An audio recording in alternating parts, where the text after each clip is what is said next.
Hello दोस्तों, welcome to my channel. आज मैं लाई हूँ आपके लिए सितंबर मंथ का करंट अफेयर, जिसमें हम करेंगे पॉलिटी। तो ये सारे करंट अफेयर जो मैगजीन है, मंथली मैगजीन क्विज़न्स का, तो इसमें जो है कि सारे चैप्टर को, जैसे polity, environment, technology, science, security, science and tech, ethics वगैरह सब कुछ अलग-अलग चैप्टर, मतलब अलग-अलग चैप्टर वाइज़ दिया है। तो मैं उस हिसाब से अलग-अलग वीडियो हम लोग बनाएँगे, मैं और सर मिलके। तो ये जो है, ये पहला है पॉलिटी। तो चलिए आज स्टार्ट करते हैं पॉलिटी। तो अक्टूबर मंथ का हो चुका है, उसका प्लेलिस्ट भी बना हुआ है। अगर आपने अभी तक नहीं देखा है तो जाइए उसको देखिए।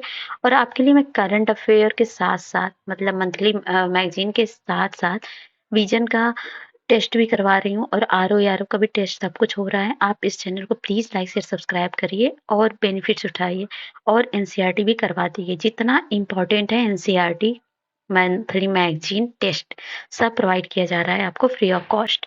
तो चलिए स्टार्ट करते हैं हम सितंबर मंथ का पॉलिटी। ओके, तो लेट्स स्टार्ट।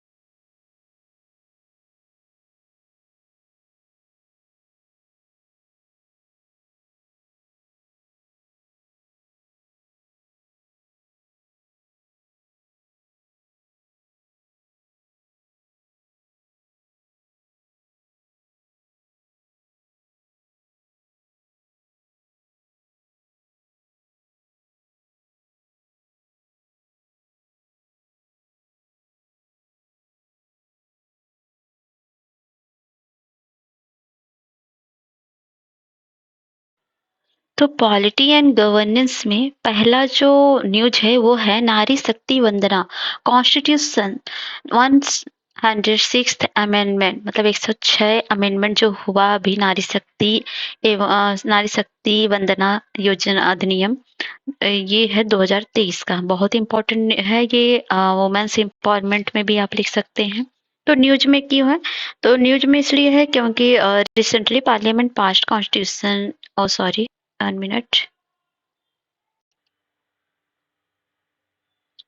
तो ये जो न्यूज है वो है recently parliament past constitution 1/6 amendment, मतलब 106वां संशोधन अभी क्या हुआ, पार्लियामेंट में पास हुआ, जो जिसको बोलते हैं parliament pass constitution amendment act 2023 to provide the 1/3 reservation to women in the Lok Sabha and state assembly and the assembly of NCT of Delhi. तो इसमें जो है ये 2023 जो पारित किया गया, इसका उद्देश्य क्या है? लोकसभा, राज्य विधानसभाओं और राष्ट्रीय राजधानी जो आपका एनसीटी है, दिल्ली की विधानसभाओं में महिलाओं को 1/3 आरक्षण प्रदान किया जाए सीटों का। और गौरतलब कि 128वां जो संशोधन है आपका, वो है विधेयक 2023 के रूप में पेश किया गया। 128वां संशोधन है ना, तो इसको याद रखिएगा। ये प्रीलिम्स के पॉइंट ऑफ व्यू से भी पूछ सकता है। तो इस आर्टिकल्स अमेंडेड, आर्टिकल अमेंडेड क्या हुआ? आर्टिकल 2020 बोल रही हूँ, सॉरी, 239 ए, मतलब reservation of 1/3 seat of women's in the legislative assembly of the national capital territory of Delhi. Delhi के लिए 1/3 है। और इसमें क्या किया, दिल्ली विधानसभा में महिलाओं के आरक्षण प्रदान करने के लिए ये जो है आपका 239 ए में संशोधन किया गया है।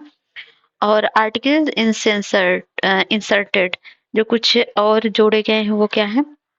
वो है आर्टिकल 330 ए। लोकसभा में क्या हुआ, महिलाओं का जो 1/3 आरक्षण के प्रावधान हेतु संविधान में 330 ए जोड़ा गया है। और क्या हुआ, इसके खिलाफ, मतलब इस अनुच्छेद के तहत लोकसभा में अनुसूचित जातियों और अनुसूचित जनजातियों, मतलब कि अनुसूचित जातियों, अनुसूचित जनजातियों के लिए भी आरक्षण की बात की, मतलब एसटी और एसटीएस कम्युनिटी के लिए भी 1/3 रिजर्वेशन की बात की गई है। और ये जो आर्टिकल है 332, मतलब 332 A, reservation of 1/3 seats of women in the legislative assembly of every state में 1/3 रिजर्वेशन की बात कर रहा है। It also included reservation of 1/3, 1 minute, sorry some disturbance. तो वन थर्ड रिजर्वेशन जो बात की गई 332 में, और इसमें जो है स्टेट में it also include the reservation on third seats of women under the total number of seats reserved on for ST STS, और 334 334 334 provisions of this act shall come into effect after delimitation of the first census। मतलब ये start तब होगा जब first census का जो डिलिमिनेशन जो 2026 में होगा, taken after the commencement of this act. Sunset clause, इसमें एक जोड़ा गया सनसेट क्लॉज, इसका मतलब ये provisions relating to reservation of seat for women shall cease to have effect after the expiration of 15 year. तो इसमें क्या होगा, इसमें जो है सूर्यास्त खंड की बात की गई, जो महिलाओं के लिए सीटों के आरक्षण की अवधि इस आरक्षण कानून के लागू होने की तारीख से 15 वर्ष तक जारी रहेगी, मतलब 15 है, जिसको सनसेट क्लॉज बोलते हैं। The reservation of women however can be extended by the parliament. तो रिजर्वेशन 15 साल तक रहेगा, उसके बाद पार्लियामेंट इस रिजर्वेशन को आगे बढ़ा भी सकती है। और periodic rotation of seat reserved for women after the subsequent determination of parliament may be law determined, okay, and the provision of this act shall not affect any preservation of legislative assemblies and lok sabha until their dissolutions। इस अधिनियम के अंतर उपबंध में मौजूदा विधानसभाओं और लोकसभा के विघटन तक किसी प्रतिनिधित्व को प्रभावित नहीं करेगा, ठीक है।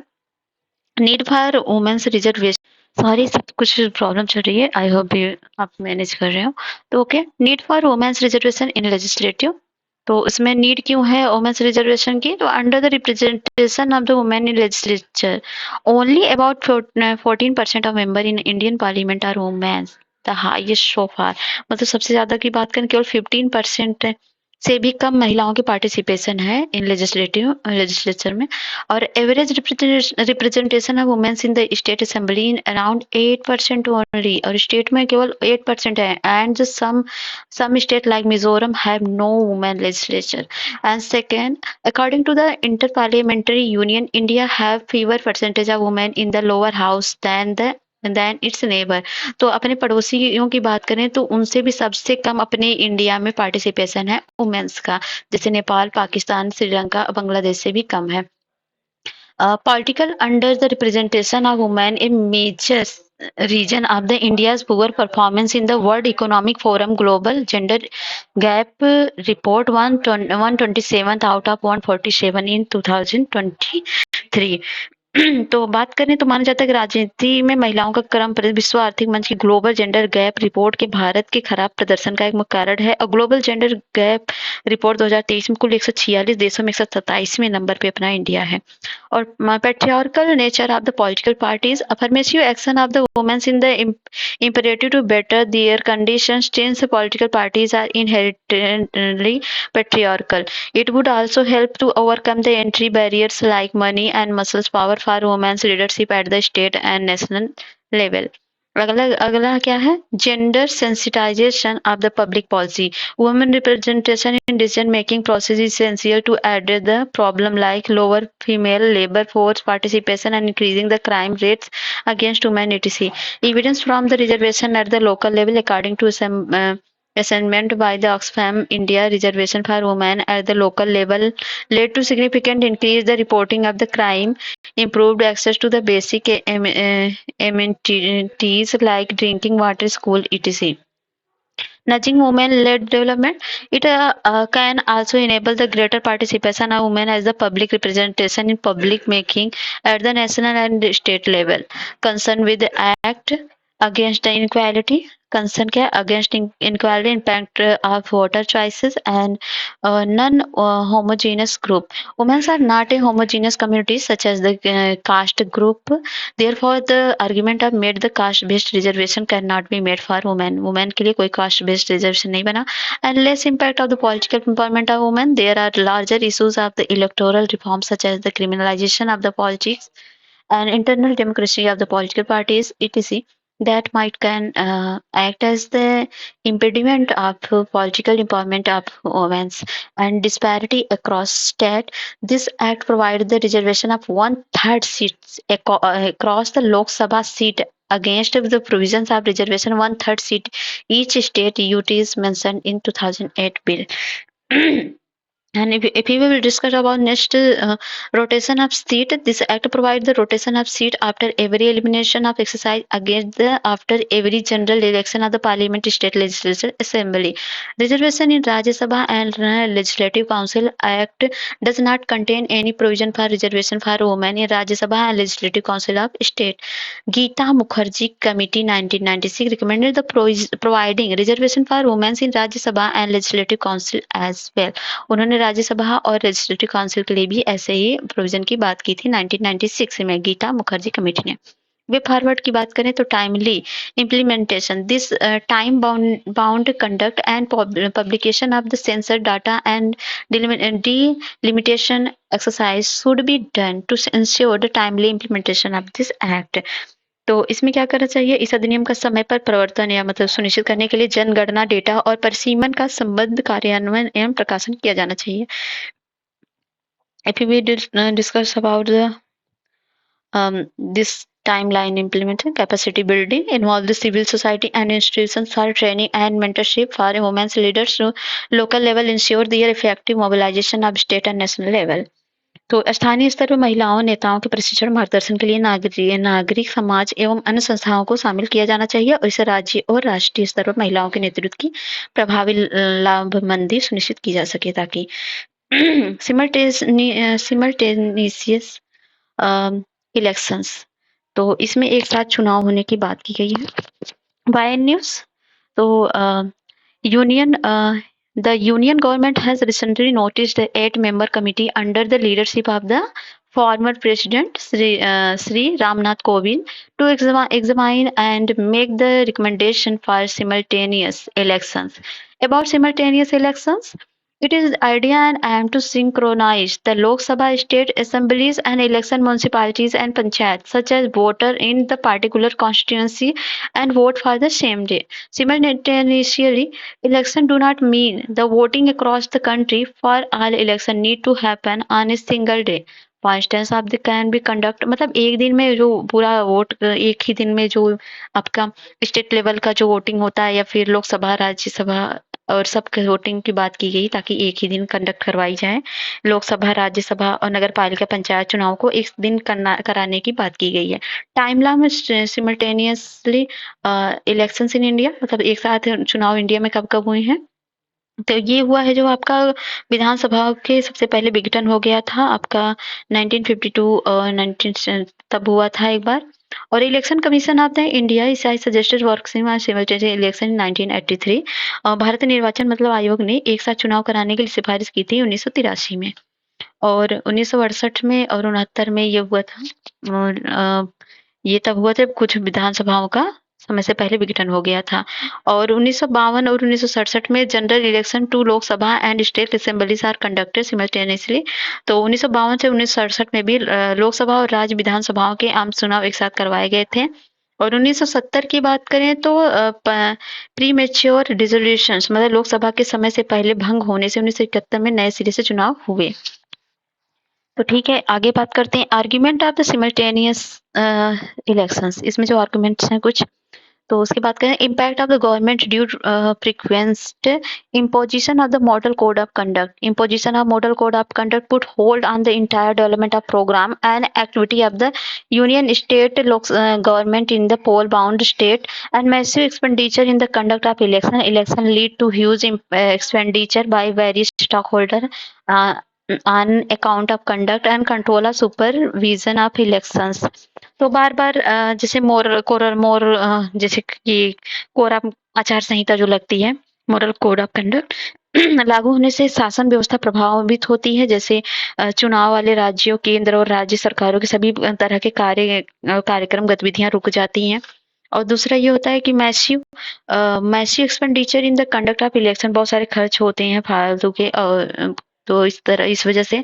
और prolonged and deployed security personnel और सुरक्षा कर्मी की लंबी अवधि तक ड्यूटी तैनाती रहती है। और इसे चैलेंज और जिसका चैलेंजेस क्या है impact in the simultaneous elections operation challenges जो संचालन संबंधी चुनाव क्या होते हैं, पहली बार एक साथ चुनाव कराने के लिए कुछ राज्य विधानसभाओं की मौजूदा अवधि में बढ़ोतरी या कमी करनी पड़ेगी, और इस तरह में कई संवैधानिक और वैधानिक समस्याएं होंगी, मतलब एक साथ कंडक्ट कराने में थोड़ी सी प्रॉब्लम्स आएगी। और इसके लिए क्या हो जाएगा, need for amendment of multiple constitution provisions, article 83, 85 and 172 and 174, मतलब इसके लिए विश्वास प्रस्ताव सहित चुनाव, उपचुनाव आदि से संबंधित संविधान के कई प्रावधानों जैसे 83, 85, 172, 174 और 356 में संशोधन करना पड़ेगा। और related to conduct of election by election on no confidence motion, logistical and the warehousing issues requiring the twice of many EVM and voter verifiable paper audit trial machines। और इसके लिए बहुत सारी मशीनों की आवश्यकता होगी, लेजिस्लेटिव और वेयर हाउसिंग से जुड़ी समस्याओं भी पैदा हो सकती हैं इससे। Impact of voter behaviour, apprehension that national issues are dominate over regional issues to vice versa, impacting the voter behaviour, lack of the familiarity with the ideas.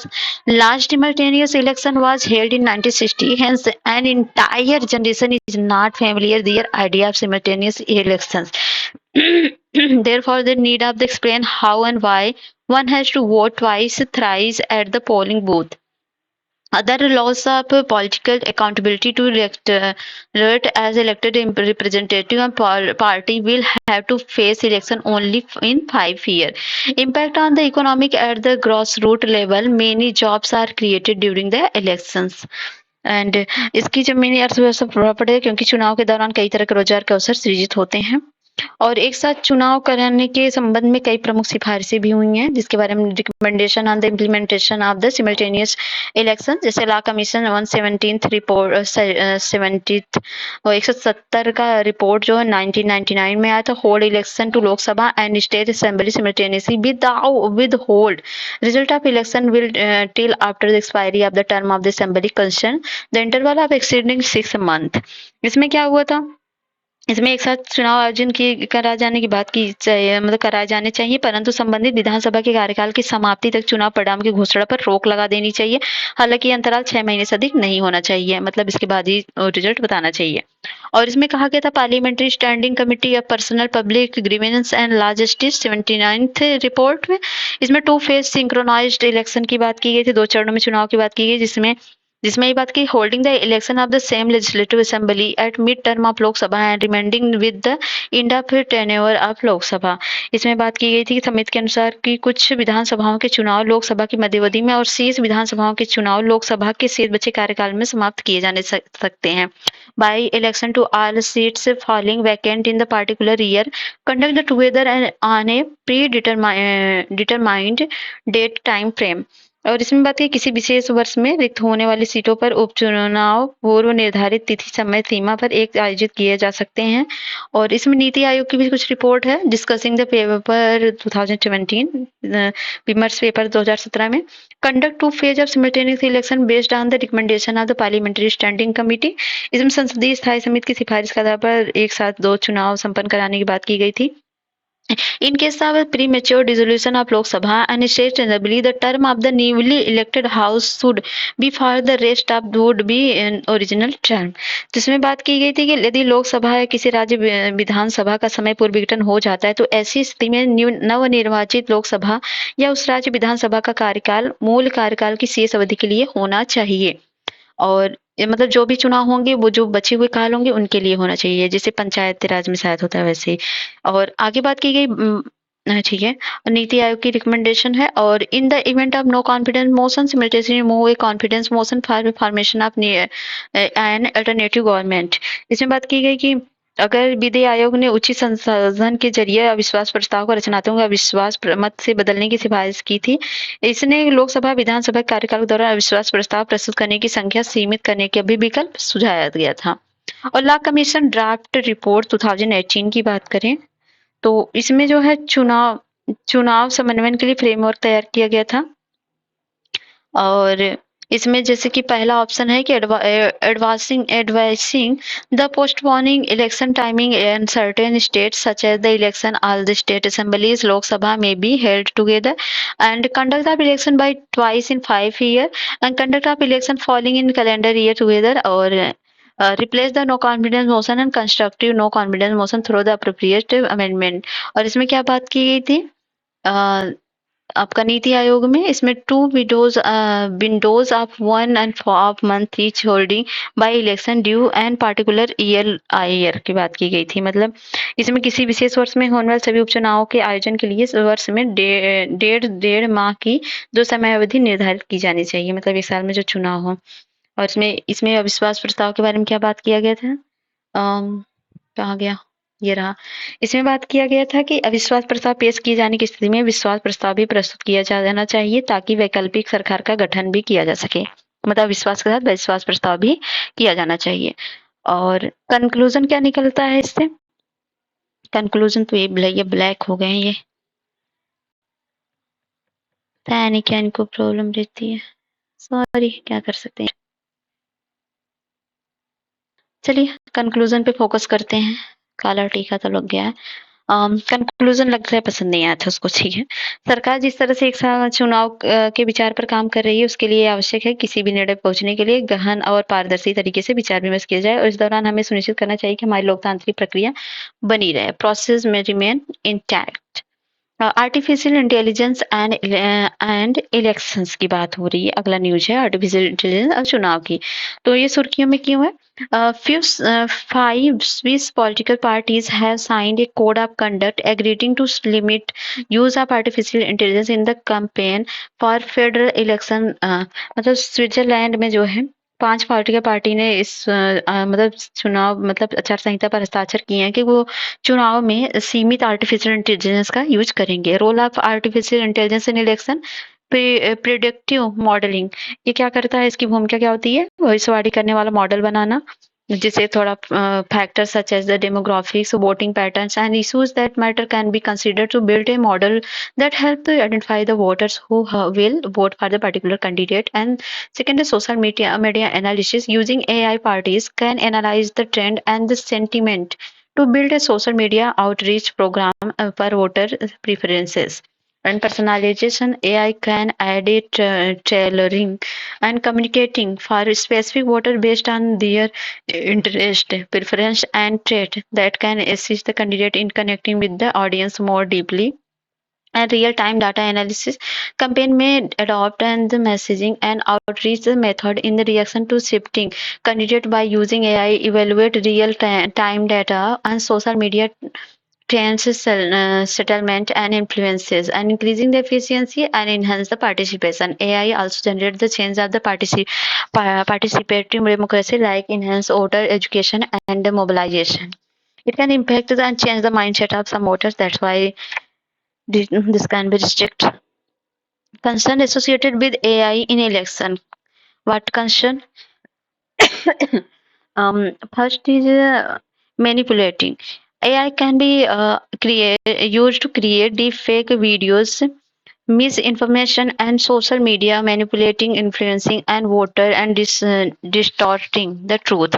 And public figure can be defamed, even the blackmailed with deep fake, influence the political life, and withdrawing from election or profit, erode trust in elections, and lack of regulation and accuracy and data quality and cyber security vulnerabilities। And what is way forward in this conditions? Way forward में होगा regulatory frameworks। Government should establish clear regulatory framework for the AI in election, including data protection and campaign advertising। And next है strengthening the Election Commission of India to reduce the risk of AI misuse by political campaign। AI should strengthen the disclosure and requirement of covering the communication। Election Commission of India must establish a clear guideline and ethical framework for use of AI in election, emphasizing accountability and responsibilities। Innovation and detention. The government should ramp up effort to promote innovation to detection of deep fake and voting disinformation and campaign, and strengthening infrastructure to protect the election from cyber attack and fueled by the language and model and chatbots. Security enhancing should create and share research to help election office address the disinformation campaign that exploit deepfake root tool and language and model to undermine election process. Adapt to response. Continuous monitor and adopt emerging threats and challenges and related to AI elections, responding swiftly maintain the integrity of the electoral process. Next है personality rights मतलब व्यक्तित्व अधिकार. When is recently there a court granted protection to famous Bollywood actor personality right for misuse by third parties. तो बॉलीवुड के कुछ अभिनेता के लोगों का जो है तीसरे पक्ष के द्वारा दुरुपयोग किया गया जिसके संरक्षण के लिए बना. अबाउट पर्सनालिटी राइट्स क्या है? Personality right refer to the right of person to protect her his her personality under right to privacy property. It includes the name, voice, signature, image, and any other feature easily identified as maker's personality. It is significant to protect privacy individual and individuals' right to deriving economic benefit out of personality and trait and consumer from the misleading advertisement. जिस तरह से डिफेक में उनके आवाज या other चीज का use होके उनका मिसयूज किया जाता है उनकी आवाज या वीडियोस वगैरह का. तो personality right in India.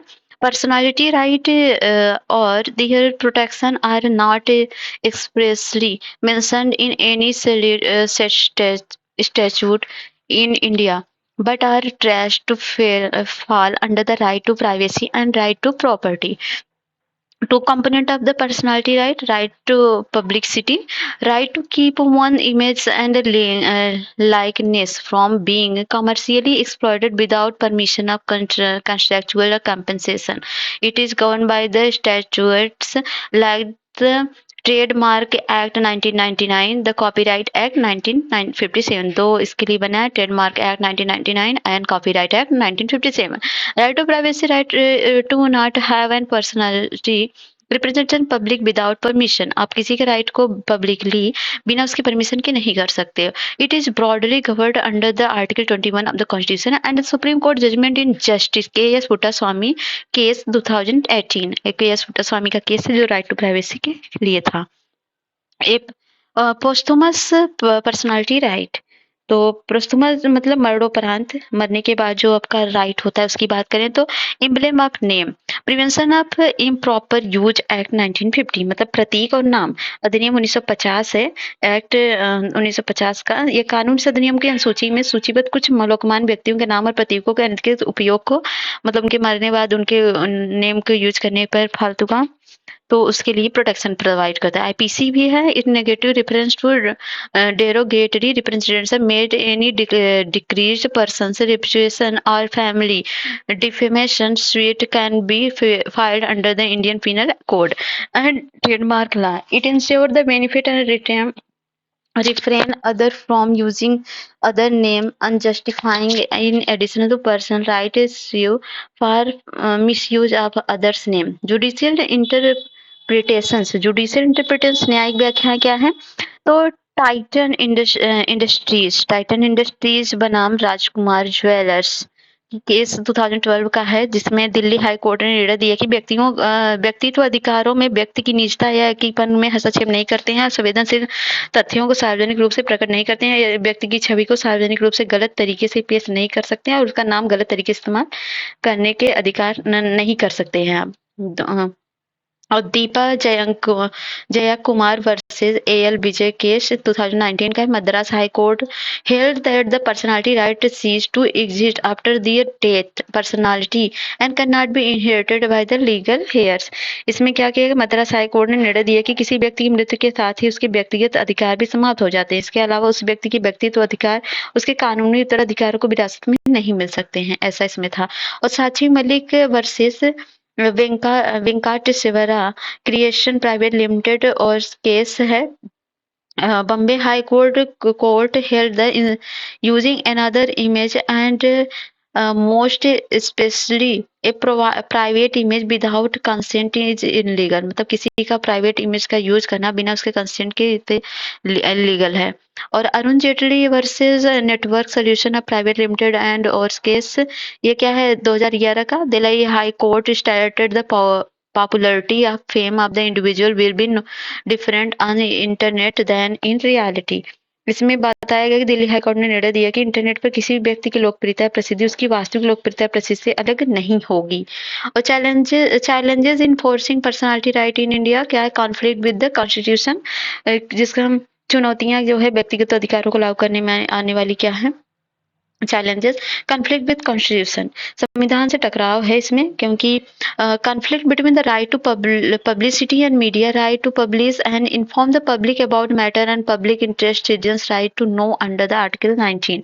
Publicity के अधिकार तथा लोक हित के मामलों के प्रकाशित करने एवं जनता को सूचित करने के मीडिया के अधिकार और अनुच्छेद 19 के तहत नागरिकों के जानने के अधिकार के मध्य टकराव की स्थिति पैदा करता है। और नेक्स्ट है अब्सेंस ऑफ लेजिस्लेटिव फ्रेमवर्क। इसमें बात की गई कि व्यक्तिगत अधिकारों के अलग अलग पहलुओं को शासित करने के लिए कोई व्यापक कानूनी फ्रेमवर्क मौजूद नहीं है। और डार्क पैटर्न क्या है, इस भ्रम पैदा करने की इंटरनेट तकनीकी और जनरेटिव एआई के विनियमित करना मुश्किल है और ये व्यक्ति निजता और पब्लिसिटी संबंधी अधिकारों का उल्लंघन कर सकते हैं। तो इधर कुछ दिया गया है आपको। Personality right under the international convention. International मतलब अंतर्राष्ट्रीय विषमयों के तहत व्यक्तिगत अधिकार क्या है वर्तमान में क्या है। There is no explicit international convention on treaty and protection of the publicity right till date. However certain public right can be derived from the following international convention. जैसे रोम कन्वेंशन में बात की गई 1961 में, कलाकारों के अधिकारों, फोनोग्राम प्रोड्यूसर के अधिकारों और प्रसारण अधिकारों की रक्षा करता है। बौद्धिक संपदा अधिकार के व्यापार संबंधी पहलू, ट्रिप्स 1994 समझौता, फोनोग्राफ प्रोड्यूसर एक सब है जो आप कर सकते हैं, उतना इम्पोर्टेंट नहीं है। फिर right to privacy and other thing आपको इम्पोर्टेंट है। कंक्लूजन क्या होता है, कंक्लूजन में पर्सनालिटी राइट का encompass a wide range of aspects from the right to privacy and publicity to the right to be free from defamation and harassment. They are not only a legal construct but also an embodiment of the fundamental principles of human dignity and individual autonomy. ये व्यक्तिगत अधिकार में कई पहलुओं को शामिल किया जाता है, जिसमें निजता के अधिकार, पब्लिसिटी के अधिकार से लेकर मानहानि उत्पीड़न से मुक्त होने के अधिकार भी शामिल है। यह केवल कानूनी मामले नहीं बल्कि मानव गरिमा, व्यक्ति की स्वायत्ता के मौलिक सिद्धांतों को मूर्त रूप से भी है। और नेक्स्ट न्यूज क्या है, सेक्रेटेरिएट ऑफ द पार्लियामेंट, मतलब संसद का सचिवालय। Why in the news? As the Parliament completes 75 year, Parliament का 75 year complete होते Parliament Secretariat has been custodian to procedure, President and legislative knowledge of two house। तो ठीक है। और कॉन्स्टिट्यूशनल प्रोविजन क्या है, article 90 and each house of the parliament shall have a separate secretariat, मतलब सभी पार्लियामेंट के हाउस के पास अलग अलग सेक्रेटेरिएट होंगे। पार्लियामेंट में बाई लॉ, जो आपका अगला है, पार्लियामेंट में बाई लॉ, हाँ, तो regulate the recruitment and the condition of the service of personnel appointment to the secretarial staff and other house of parliament. Article 98 जो सदन का अलग सचिवालय स्टाफ होगा, ये बात तो है। और संसद कानून द्वारा संसद के प्रत्येक सदन के सचिवालय कर्मचारियों की भर्ती और नियुक्ति या उनकी सेवा की शर्तों को नियमित करती है। और यह अनुच्छेद संसद के दोनों सदनों के लिए सम्मिलित पदों के सृजन की भी अनुमति देता है। और 98 आर्टिकल है, article 90 make the similar provision of the secretariat of state legislative same provision बनाता है। और council of the state Rajya Sabha and the house of the people Lok Sabha can into the existence in 1952. However, the Secretariat of the House of the People continued to call the Parliamentary Secretariat, and a new Secretariat called the Council of State Secretariat was set up by the Rajya Sabha, and name of two Secretariat were changed in 1954 to Rajya Sabha Secretariat and Lok Sabha Secretariat respectively. Structure of Secretariats क्या है, लोकसभा का secretary speaker है, लोकसभा का vest to ultimate guide and control over the secretariat, Lok Sabha इसको guide करता है और control करते हैं। एंड एडमिनिस्ट्रेटिव हेड है सेक्रेटरी जनरल का, and recruitment and the condition of the service govern by the Lok Sabha and secretary recruitment and condition of service rule 1955 promulgated the president and consultative with speaker। और ये क्या करता है, भर्ती सेवा की जो भी बातें हैं रिक्रूटमेंट के लिए, इसमें इन नियमों को राष्ट्रपति ने लोकसभा अध्यक्ष के परामर्श से व्याख्यापित किया था, जैसे कि है rule of provide the strength and composition of the secretariat. ये नियम सचिवालय के स्टाफ संरचना का प्रावधान है। दूसरा है लोकसभा अध्यक्ष नियुक्तियां करेगा सचिवालय के सभी पदों को। और नेक्स्ट है speaker may delegate the secretary general of any other office of the secretariat power to make the appointments.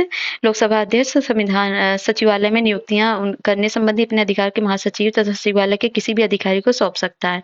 इसकी बात की गई। राज्यसभा सेक्रेटेरिएट की बात की गई है, तो इसमें क्या है, इसमें चेयरमैन राज्यसभा होते हैं, visited to administrative control over the secretariat, और एडमिनिस्ट्रेटिव हेड है सेक्रेटरी जनरल का। और recruitment and condition of service govern by the Rajya Sabha and secretary recruitment and condition rule 1957 promulgated by the president in the consultation and chairman similar to Lok Sabha. Other की information की बात करते हैं।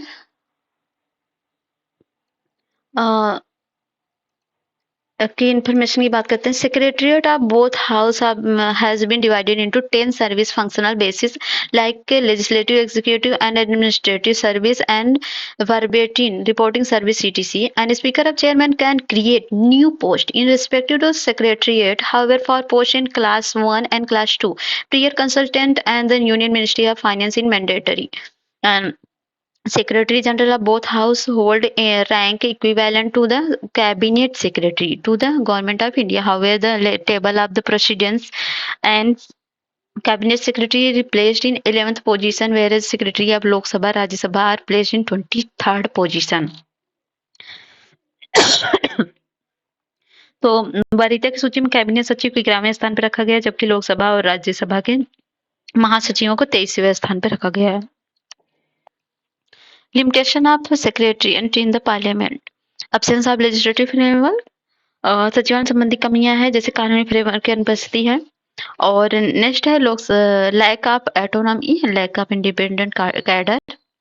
Conclusion क्या निकलता है, thought it's dedicated to effort the parliament secretary ensures the wheel of the government keep turning smoothly and facilitating the law making process and upholding the principle of the accountability of transparency and the representation।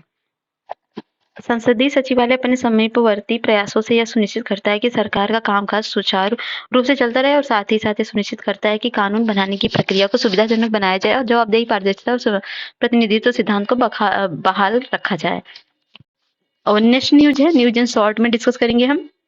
पहला है 108 migrants from Pakistan awarded citizenship in Gujarat. मतलब पाकिस्तान से आए 108 प्रवासियों को गुजरात में नागरिकता प्रदान की गई। तो ministry of home affair order 2021 empowered of the collector of the certain district in the state of Gujarat, Chhattisgarh, Rajasthan, Haryana and Punjab for registration of the citizen of India and grant the certificate of naturalization under section 5, 6 and Citizenship Act 1954 respectively. This is applicable in the respect of the person belonging to minority community and Afghanistan, Bangladesh and Pakistan।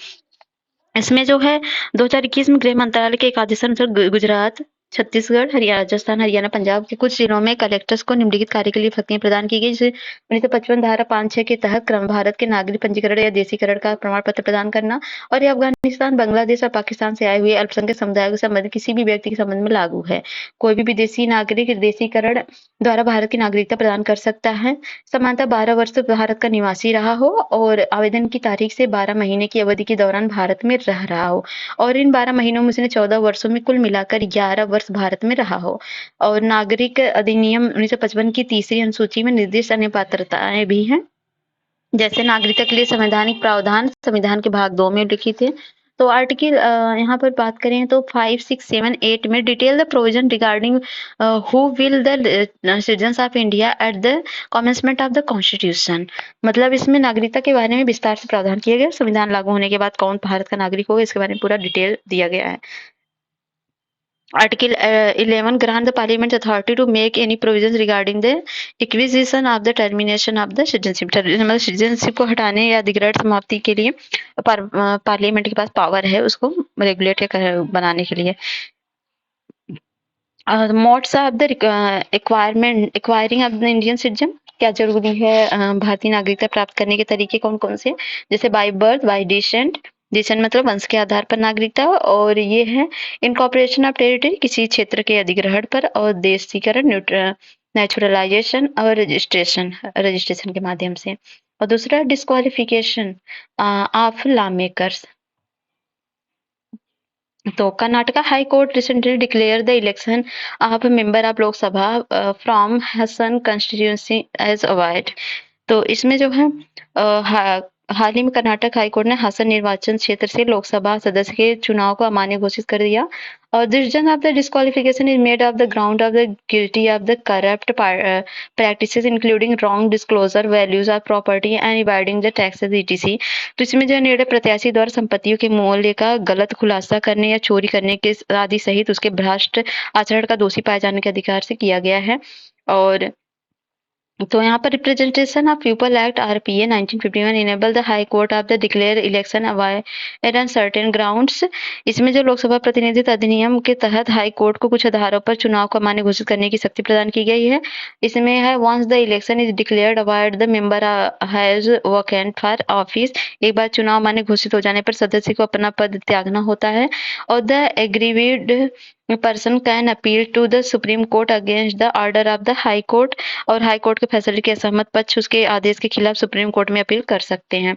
Disqualification of the lawmakers is prescribed in 3 situation RPA 1951 under the section of 8 clause 4 lawmakers is disqualified by period of the imprisonment and further 6 years it convicted and the sentenced and imprisonment for 2 years or more। 10th schedule of the constitution provide the disqualification of member on grounds you know very well, and article 102 clause 1 and 191 clause 1 is just disqualification of member of parliament and member of the legislative assembly respectively.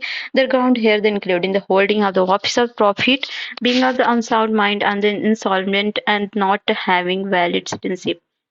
Next है panel of the vice chairperson. Vice chairperson मतलब राज्यसभा उपसभापतियों का panel.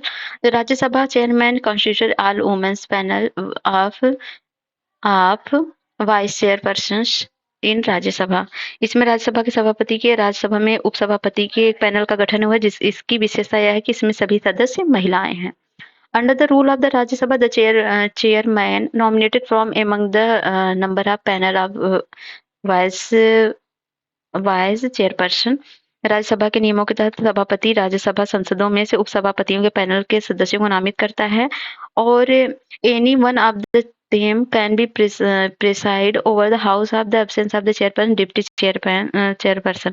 मतलब सभापति उपसभापति की अनुपस्थिति में नामित उपसभापति में से कोई सदस्यता कर सकता है। और नेक्स्ट है in this case of president सदन के जैसा मतलब सभापति की समान शक्तियां होती हैं और सभापतियों के नए पैनल नामित होने का जबरदस्त रहता है। ये सब चीजें दिया गया है। प्रिजन रिफॉर्म की बात करते हैं। प्रिजन रिफॉर्म तो parliamentary committee on house affairs submitted A report on prison condition infrastructure and reform. तो यहाँ पर जेलों में जो कुछ सुविधाएं या संरचना से लेकर सुधार की बात की गई है। और इसमें बात की गई है कि 1 मिनट हो रहा है भाई।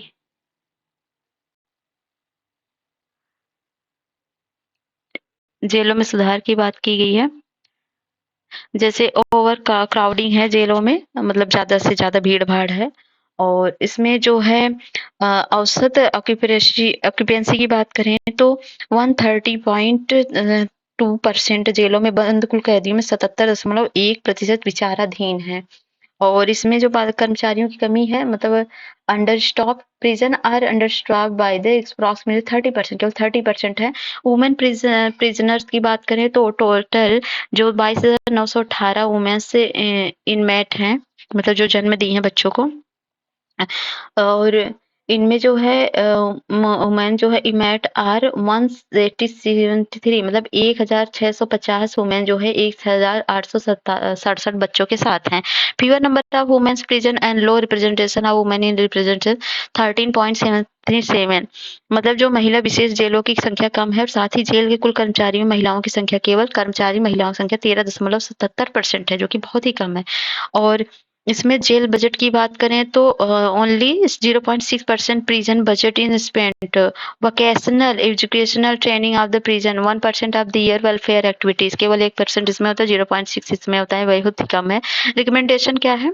Undertake the comprehensive study and converting the population of the region and crime rate etc, develop a suitable plan to enhance the capacity of the prison and other alternative. Implement the support and poor prisoner program. Announcing the Union Budget 2023. Utilize the technology like the tackle board, bracelets, and the track the prisoner on bail. And reward the colonial era prisoners to preserve their heritage and earn revenue by the encouraging tourism. State government may create a prison development fund and welfare activities of the prisoners. Step taken by the center prison reform. Prison and personal detains therein are enumerated the state of 7th schedule, मतलब 7th schedule का विषय जो prison jail है वो राज्यसभा के 7th schedule का विषय है। और इसमें हालांकि जो है होम मिनिस्ट्री भी हेल्प करती है और इसके लिए थोड़ा फंड प्रोवाइड करती है। Ministry of home affair provide the guidance and financial support state has issued, जब स्टेट इशू करता है। अनमोड prison manual 2016 and model prison ये सब एक्ट है। Model prison and correctional service act 2023 का भी है इसमें। अगला नीच क्या है? Public servants loss immunity in pre 2014 corruption case. तो एक constitution bench of the supreme court declare the 2014 judgment. This declares the section 6A of Delhi Social Police Establishment Act 1946 unconstitutional will have the retrospective effect. इसमें जो बात की गई है